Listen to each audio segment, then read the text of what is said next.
was tough in the goldfields. The land was desolate, red, hot and flat. This is Hopkins Street, Boulder. Although life was harsh in Boulder, Nana made a home out of her tin house at 105 Hopkins Street, Boulder. This is Ethel coming up here with her family, and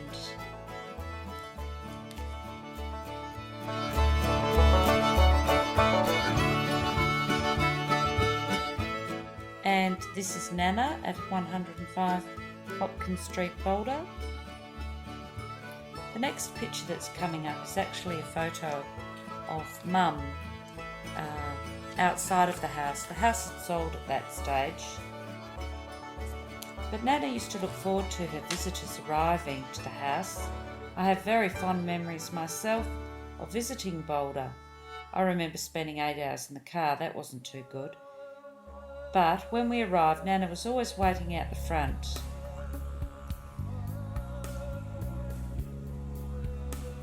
As you can see, it's made out of tin, the whole thing. Everything was so different. The wood stove with the tea brewing and the pies cooking in the hot kitchen. Nana made amazing pies on her wood stove. She would always be up early to stoke the fire, and she would have a cup of tea ready to share. I remember the lino on the earthen dirt floors, the hot tin house with the high brass beds in the windowless rooms, the ornate old pedestal deep bath, which was always freezing to bath in, and with the little water we were allowed to use, the sides always seemed so high.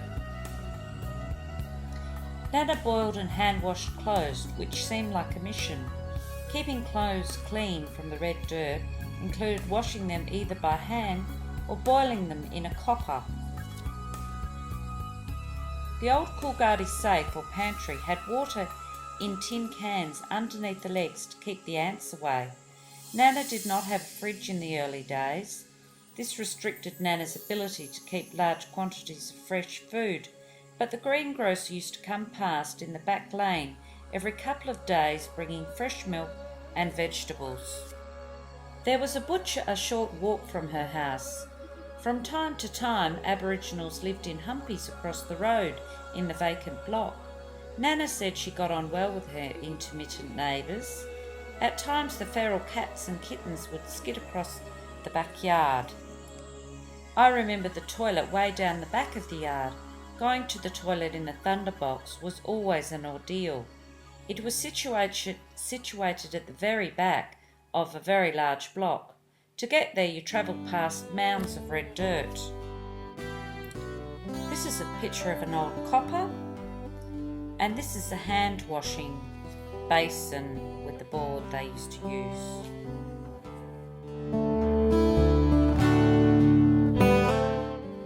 Here's Nana with Ron and Granny.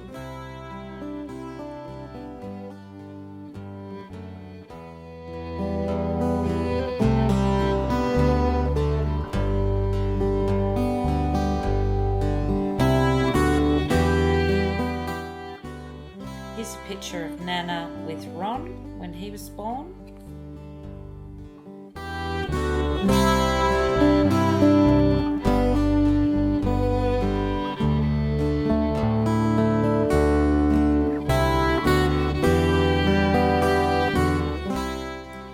On May 1930, a notice was put in the local paper stating, on May the 4th at 105 Hopkins Street, Boulder, to Mr. and Mrs. Douglas Bradford, a son, Ronald Douglas, both well, Dr. Irwin and Nurse Millwood.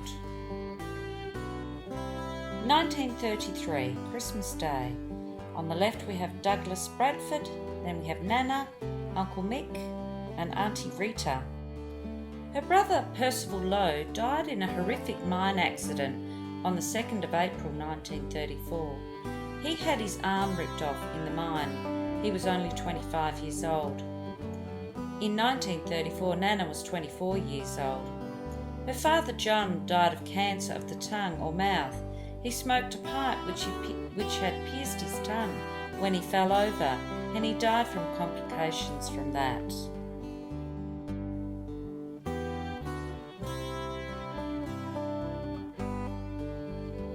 Here's some Nana near. And here we have Nana again on a bike near her house.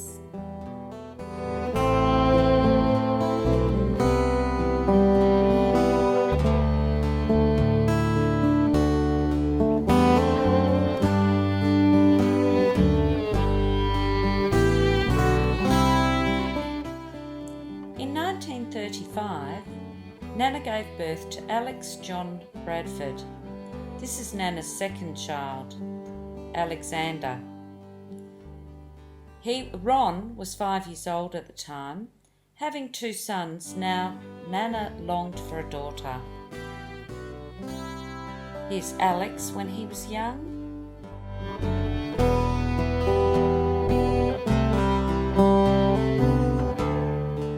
And Alex as a baby.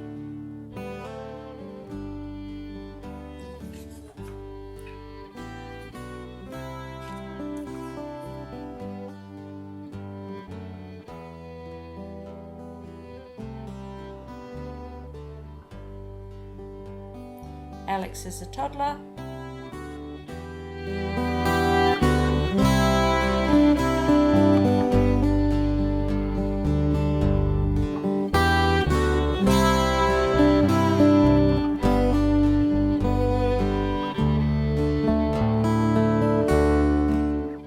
Douglas got one of the first Model T Fords.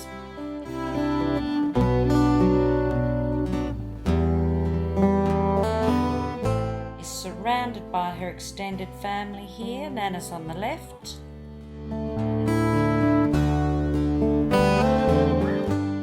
Nana's on the left again here, and she looks so like my sister Diane.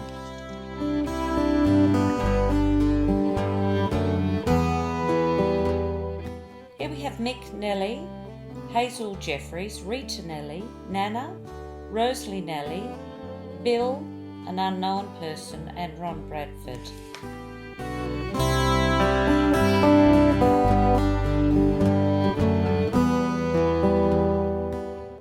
Here we have Hazel Jeffries, Rita Nellie, Nana and Rosalie Nellie.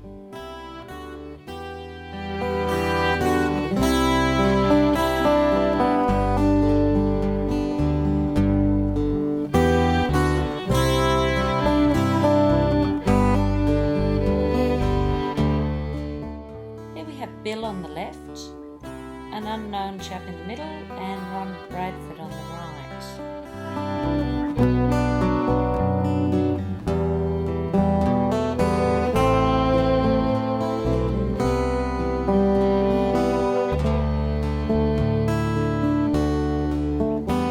Here we have Bill Nellie.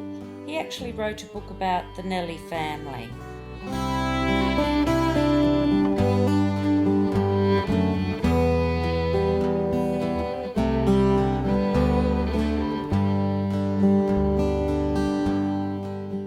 And we have Ben Coleman, who's the 8th from the left across at the back.